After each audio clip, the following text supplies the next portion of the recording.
قلة حياة ومهزلة وقلة مروءة. حساب النصر للسيدات نزل هالتغريدة بعد فوز نادي النصر للسيدات على نادي قادسية 3-0. إن شاء الله نحن متعناك يا ريس اللي هو المدير التنفيذي في نادي النصر سيميدو. تغريدات، تعليقات من إعلاميين يتصدرون المشهد أقل ما يقال عنها قذرة.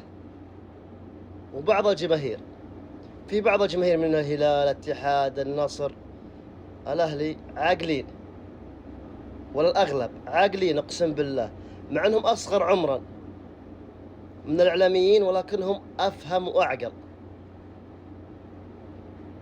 في منصة إكس تعليقات أقسم بالله تسود الوجه، وطعن وقذف بالأعراض. شيء مخزي ومحزن اللي احنا وصلنا له. مهما كان ما نصل هالدرجة، ترى هي كرة قدم.